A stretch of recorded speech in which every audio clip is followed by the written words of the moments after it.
কলকাতার আরজিকর মেডিকেল কলেজে নারী চিকিৎসককে গণধর্ষণের পর হত্যার ঘটনায় আরও উত্তপ্ত হয়ে উঠছে ভারতের পরিস্থিতি। এই মধ্যে নারী নিরাপত্তা নিশ্চিতের দাবিতে রাজপথে আন্দোলনকারীরা। এর মধ্যে এবার ঘটল আরও এক ধর্ষণের ঘটনা। এবার উত্তরপ্রদেশের ইসলামনগরে এক নার্সকে ধর্ষণের পর হত্যার ঘটনা ঘটেছে। স্থানীয় গণমাধ্যমের বরাতে জানা যায়, গেল 31 জুলাই নিহত নার্সের বোন থানায় নিখোঁজ ডায়েরি করেন। তারপরই খোঁজাখুঁজি শুরু করে পুলিশ।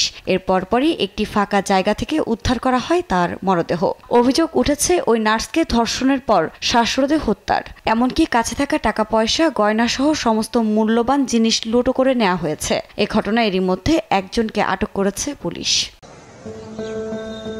এদিকে তোপের মুখে পদত্যাগ করেছেন কলকাতার আরজিকর মেডিকেলের প্রিন্সিপাল। তবে এতেও সন্তুষ্ট নন চিকিৎসকরা।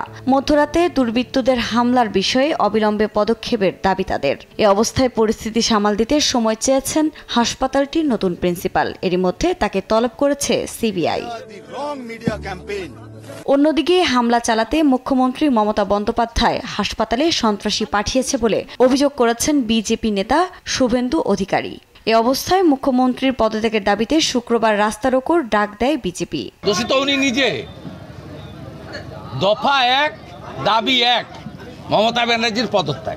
আমি এই রাজ্যের সব রাজনৈতিক দলকে বলবো, কালকে স্তব্ধ করুন বাংলা। এর মাঝেই বেশ কয়েকজনকে গ্রেফতার করা হলেও নতুন করে 5 চিকিৎসককে জিজ্ঞাসাবাদের জন্য তলব করে সিবিআই। এখন পর্যন্ত 3টি মামলা ও 12 জনকে গ্রেফতার করা হয়েছে। এরপর হাসপাতালের নার্সদের জিজ্ঞাসাবাদের কথা রয়েছে। এছাড়া আরজিকর কাণ্ডের তদন্তের জন্য 3 সদস্যের কমিটি গঠন করেছে সিবিআই।